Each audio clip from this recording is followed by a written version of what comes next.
জয় যিশু। প্রথম পাঠ, দ্বিতীয় বিবরণ পুস্তক, 4 অধ্যায় 1 পদ, 5 থেকে 9তম পদ। ঈশ্বর দেওয়া সমস্ত বিধি নিয়ম মেনে চলো, সেই মতো কাজ করো।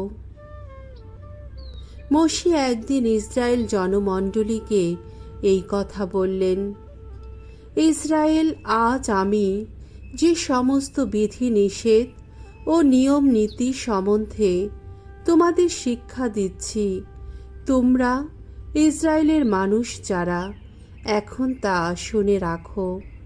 তোমাদের সেই মতোই কাজ করতে হবে, যাতে তোমরা প্রাণে বেঁচে থাকতে পারো এবং তোমাদের পিতৃপুরুষদের ঈশ্বর ভগবান এখন যে দেশ তোমাদের দিচ্ছেন, তোমরা যেন সেই দেশের মধ্যে প্রবেশ করে তা অধিকার করে নিতে পারো। জেনে রাখো, আমার ঈশ্বর ভগবানের নির্দেশ মতো আমি তোমাদের নানা বিধি নিষেধ ও নিয়ম নীতি সম্বন্ধে শিক্ষা দিয়ে এসেছি, যাতে যে দেশের মধ্যে প্রবেশ করে তোমরা এখন তা অধিকার করে নিতে চলেছ, সেই দেশে যেন সেই মতোই চলতে পারো। হ্যাঁ, ওই সমস্ত বিধি নিয়ম তোমরা মেনেই চলো, সেই মতোই কাজ করো, আর তাতেই অন্যান্য জাতির মানুষদের কাছে তোমাদের সজ্ঞান ও সুবিবেচনা প্রমাণিত হবে। তারা যখন ওই সমস্ত বিধি নিষেধের কথা শুনতে পাবে, তখন তারা তো বলে উঠবে, ওই যে মহান জাতির মানুষেরা, ওরা তো নিঃসন্দেহে সজ্ঞানী সুবিবেচক। আর সত্যি তো, আমরা আমাদের ঈশ্বর ভগবানকে ডাকলেই তিনি আমাদের যতখানি কাছে আসেন, এমন কোনো মহান জাতি আছে যার দেবতারা সেই জাতির মানুষদের ততখানি কাছে আসে? এবং আমি এই যে সমগ্র বিধান শিক্ষা আজ তোমাদের সামনে মেলে ধরছি, এমন কোনো মহান জাতি বা আছে যার বিধি নিষেধ ও নিয়ম নীতি তেমনি ধর্মসম্মত? তবে একটা কথা, তোমরা কিন্তু সাবধানে থেকো, নিজেদের সম্বন্ধে খুবই সতর্ক হয়ে থেকো।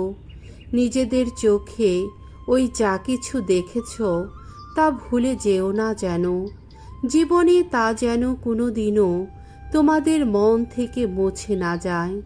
শুধু তাই নয়, ওই সব কথা তোমরা কিন্তু তোমাদের সন্তান সন্ততিদের জানিয়ে দিও। প্রভুর বাণী। ঈশ্বরকে ধন্যবাদ। শাম সঙ্গীত 147, 12 থেকে 13 পদ, 15 থেকে 16 পদ, 19 থেকে 20তম পদ। ধূপ। প্রভুর ভক্তজন, গাও তোমরা প্রভুর জয়গাথা। জেরুসালেম, ভগবানের গুণগান করো।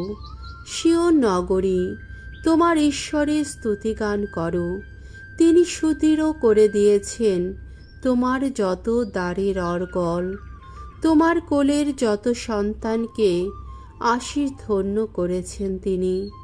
তার আদেশ প্রেরণ করেন তিনি পৃথিবীর বুকে, তার বাণী দ্রুত বেগে যায়, ছুটে যায়।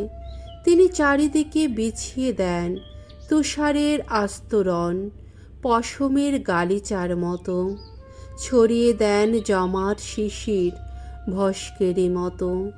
তার বাণী তিনি ঘোষণা করেছেন যাকবের কাছে, তার ন্যায় নীতি বিধি নির্দেশ ইসরায়েলের কাছে। আর কোনো জাতির জন্যে তিনি করেননি এমন মহাকাজ, আর কোনো জাতিকে তিনি জানিয়ে দেননি আপন ন্যায় নীতি। বাণী বন্দনা। হে খ্রিস্ট, হে করুণা ঘন, নমঃ নমঃ।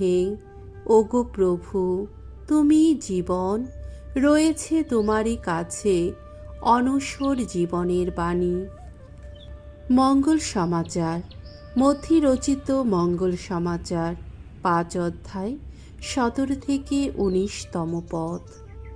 যে কেউ সেই সব আদেশ পালন করে ও পালন করতে শেখায়, স্বর্গরাজ্যে সে মহান বলেই গণ্য হবে।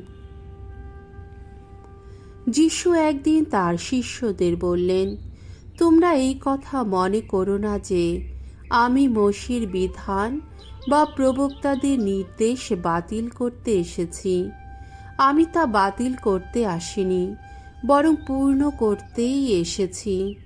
আমি তোমাদের সত্যি বলছি, আকাশ ও পৃথিবী যতদিন বিলুপ্ত না হয়, ততদিন বিধানের বিন্দু বিসর্গ লোপ পাবে না।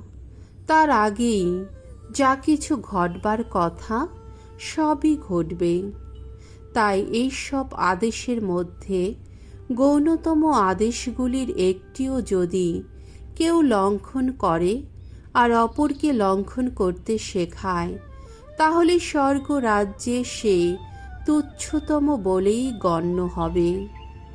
কিন্তু যদি কেউ সেই সব আদেশ পালন করে ও পালন করতে শেখায়, তাহলে স্বর্গরাজ্যে সে মহান বলেই গণ্য হবে। প্রভুর মঙ্গলময় বাণী। খ্রিস্ট প্রভু, তোমার প্রশংসা হোক।